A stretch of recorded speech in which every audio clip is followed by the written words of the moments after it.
रामायण कह रही है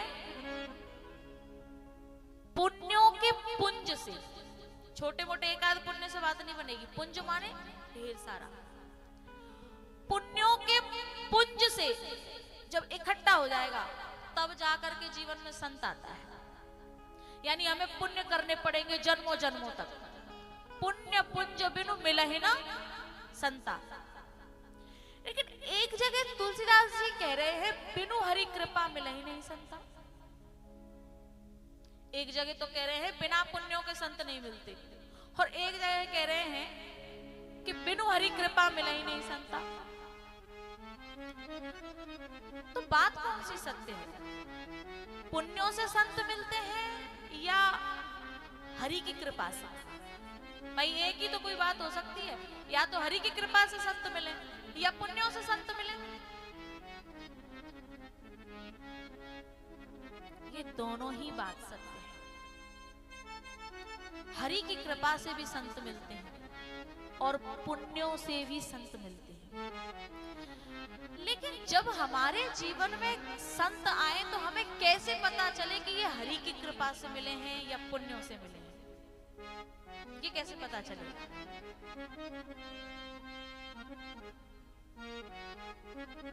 बताऊं कि रहने दो? बताओ, रहने दो।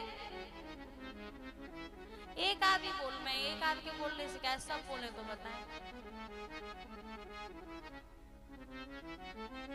चलो बताते हैं। पुण्यों से भी संत मिलता है और हरि की कृपा से भी संत मिलता है। लेकिन जब जीवन में संत आए, गुरु आए, तो हमें ये कैसे पता चले कि ये हरि की कृपा से मिले हैं या पुण्यों से मिले हैं? समझना, यदि हम स्वयं चल करके किसी संत के पास जाते हैं, यदि हम स्वयं चल करके किसी संत के पास जाते हैं, तो समझना कि ये संत हमें पुण्यों से मिला है।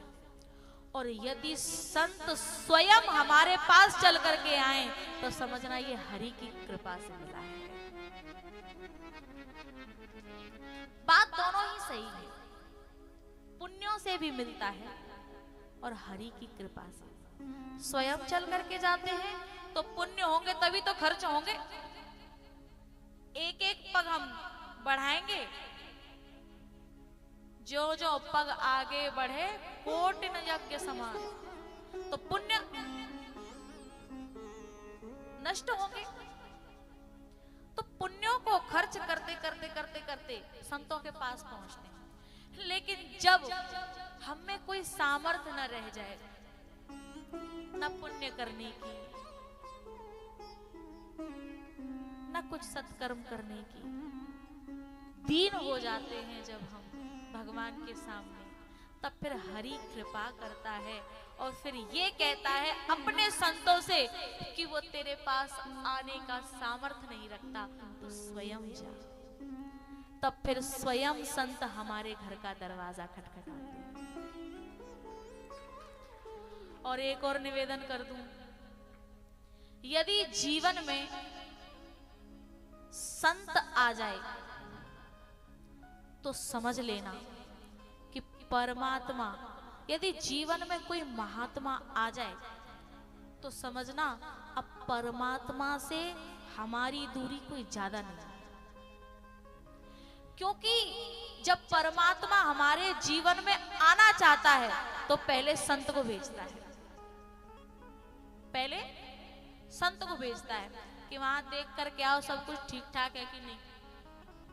जैसे कोई बहुत वीवीआईपी होता है और उसे किसी के यहाँ जाना है तो वो क्या करेगा, पहले अपने जो दूत होंगे उनको वहां भेजेगा और ये कहेगा कि वहां पे सारी मेरी व्यवस्था ठीक करके आओ।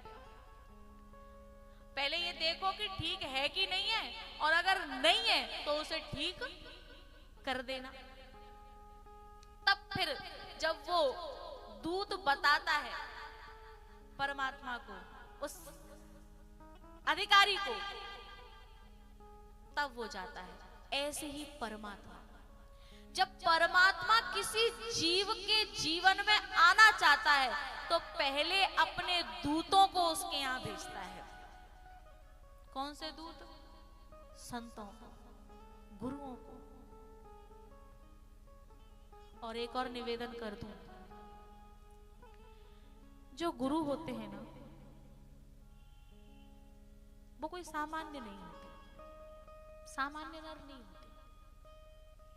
स्वयं परमात्मा गुरु का रूप धारण करके, एक बात बताओ, पहले ये बात समझना, स्वयं परमात्मा गुरु का रूप धारण करके जीव के जीवन में जाता है। जो शबरी थी ना, शबरी के जीवन में जब तक गुरुजी रहे तब तक राम नहीं आए। जब गुरुजी थे तब भी तो राम जी आ सकते थे। क्या मतंग ऋषि में इतनी ताकत नहीं थी भगवान को बुलाने की?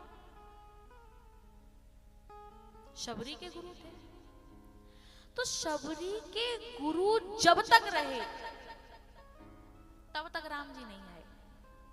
जैसे गुरु जी चले गए छोड़ करके, पीछे से राम जी आ गए। क्यों? जब तक गुरु जी थे तब तक क्यों नहीं आए? क्योंकि गुरु ही परमात्मा का रूप धारण करके आया और वही परमात्मा पहले गुरु का रूप धारण करके आया था। तो गुरु ही परमात्मा होता है, अलग से कोई परमात्मा नहीं आता।